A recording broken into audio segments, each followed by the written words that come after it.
So we're continuing to work with equations here.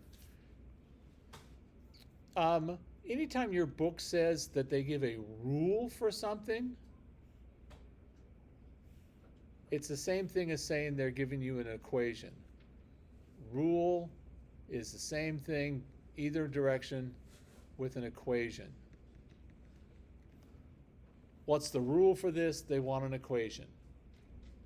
And it has to be an equation, which means you got to have an equal sign in it. Occasionally I have students who only give me the right half of the rule. You need the entire equation. So here, this is a rule, which is an equation. It says where x represented the figure number and y represented the number of tiles in the figure. All right, it says use the rule to figure out the number of tiles in figure 3. So that's going to be y equals 6 times 3 plus 3.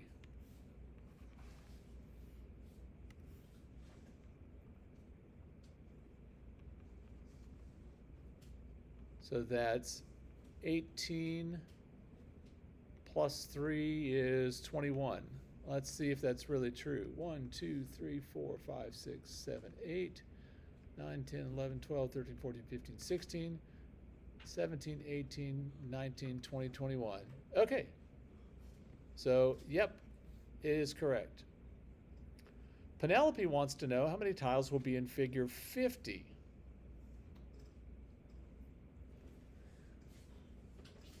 So write out in words what you would need to do with your rule to answer her question. So here's the answer. We would need to replace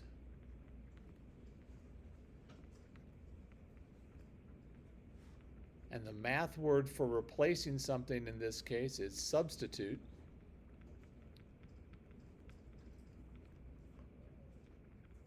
The x with 50 and evaluate the expression.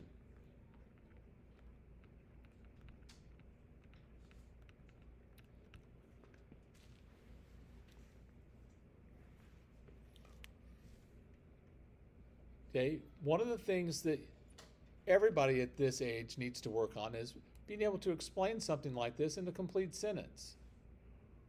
A lot of you understand, but you're not writing it out entirely. You'll say, plug in 50 or something like that. And I'm like, okay, let's be a little bit better than that. Let's write complete sentences for our explanations. Partly the reason that I'm starting to work on you to do this now is when you get to AP Calculus, for example, or even AP Pre-Cal, they ask you to explain your answer. And if you can't write out an explanation with words, if you just got the right answer, but you can't explain it, you lose points. Okay, sometimes a lot of points. So how many tiles will be in figure 50? So that'll be y is equal to 6 times 50 plus 3. That's 300 plus 3 is 303. That's a lot of tiles. I would hate to have to draw it, and I would hate to have to count it. So now Lou wants to reverse the process. He says he has a big C's figure made of 45 tiles and wants to know which figure number this pattern is. So in the rule for y equals 6x plus 3, which variable must be equal to 45 to solve Lou's problem? Are we going to put 45 in for the x or 45 in for the y? For the y, because the y stands for the number of tiles. So that's 6x plus 3. And now we need to solve this equation. I'll take a volunteer. What would be the first thing I need to do to solve this equation? Yes, Paul? Subtract 3. Thank you, sir. So that would give me 42 is equal to 6x. And then what? Yes, ma'am. Yeah, divide by 6. How much does each x need to be? It'd be 7. So it'd be figure 7.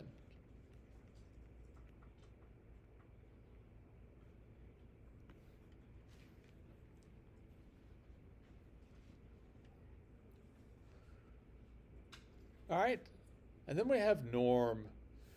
Norm says he has a big C's pattern made up of 84 tiles. He wants to know which figure number this pattern is. So let's write and solve an equation just like we did in part C. So we're going to have 84 is equal to 6x plus 3. And we'll solve this exactly the same way. We'll subtract 3 from both sides. We get 81 is 6x. We'll divide both sides by 6. Let's see, 81 divided by 6. That goes in once. 6 into 21 goes 3 times. So I'll have to add a decimal and a 0. Bring that down, and it's 0.5.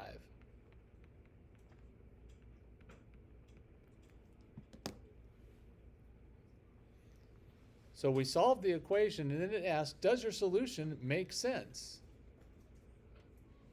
Well, what were we trying to figure out? The figure number. Is there figure 13 and a half? No. So does this make sense? No. There is no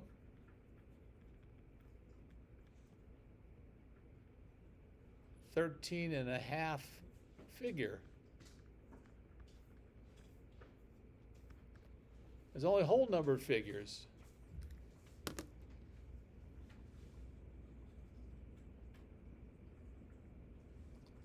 Mathematically, what we say here is that it is discrete. By discrete, we mean it's all individual points. It's not continuous. There isn't a 8.6 figure number or a 12.295 figure number. It's only whole numbers. All right, so let's look back at this one. Kira was looking at the following table of data for how a tree increases in height as it gets older. So we have the number of years after planting and the height of the tree in feet. We're going to make an enormous assumption here. We do this in math sometimes. Assuming that the tree continues to grow at a constant rate, it won't. It's just not going to happen, but we're going to assume that it does. Find a rule for the height of the tree using x and y. Identify what x and y are going to stand for. Okay, so I would start with the x and the y. I'm going to make this x and this y. Let x equal the number of years after planting.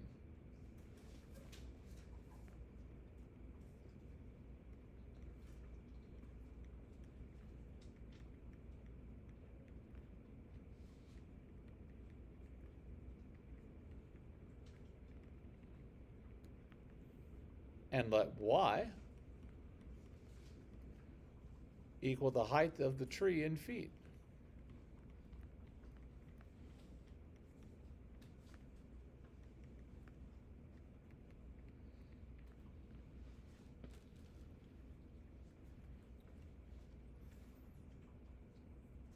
All right, how much is this growing every year? It's going up 4 feet every year, right?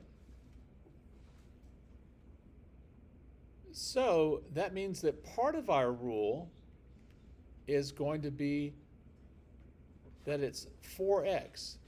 Every time we have another year, we're going to have an additional 4 feet. But does that get me the right answer? So if we look at this, 4 times 3 is how much? 12. We're 5 short, aren't we? Let's look at this one. 4 times 4 is, how much short are we? 5 short again. 5 times 4 is 20. We're 5 short. We're always 5 short. Plus 5. So it must have been, if this growth rate is constant, which is probably not true, but assuming that it is, what does that 5 tell you then? What do you think the 5 would stand for? Okay, it's not proportional, that's true, but what does, they're not answering my question. What does the 5 stand for, do you think? What does it tell you? Yeah, when you planted the tree, it was 5 feet tall. And then it grew 4 feet every year after that. All right, Kira wants to know, by the way, I'm using my daughter's name for this one, wants to know how tall the tree will be 20 years after planting it. Use your rule to answer her question. All right, so the 20 years, is that X or is it Y? It's X. This is why it's important to define your variables.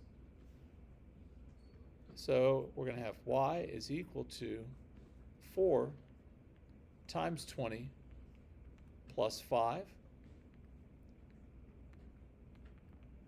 is 80 plus 5 is 85.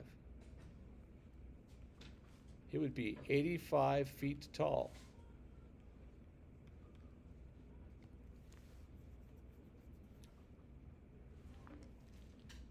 Just a quick aside, we're making a big assumption about the 4 feet per year. And part of the reason why it's a big assumption is we have very limited data, right? We knew it grew 4 feet this year and 4 feet this year. That's only 2 years in a row. Do we have any reason to believe that that will continue? Not really. You don't need to know this term. If you take my AP statistics class, we'll talk more about it then.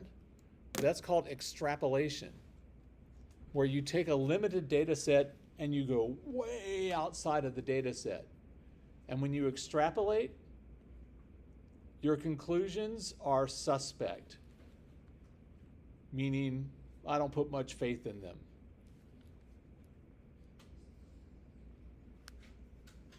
All right, so the tallest tree in the world in Montgomery Woods State Reserve in California is 367 feet tall. Kira wants to know how long it would take for her tree to get that tall if, again, an enormous if, it continues growing at the same rate. So now where does the 367 go in the Y? So it's 367 is equal to 4x plus 5. So now we need to solve this. What will we do first? Subtract 5 from both sides. So that's 362 is equal to 4x. Pardon? Divide both sides by 4. It's 90.5.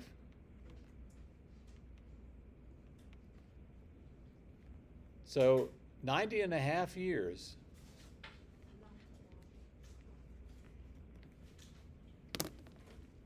Considering she's 28, almost 29, not likely to live that long.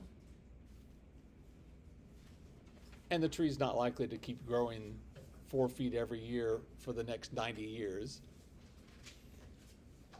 Any questions?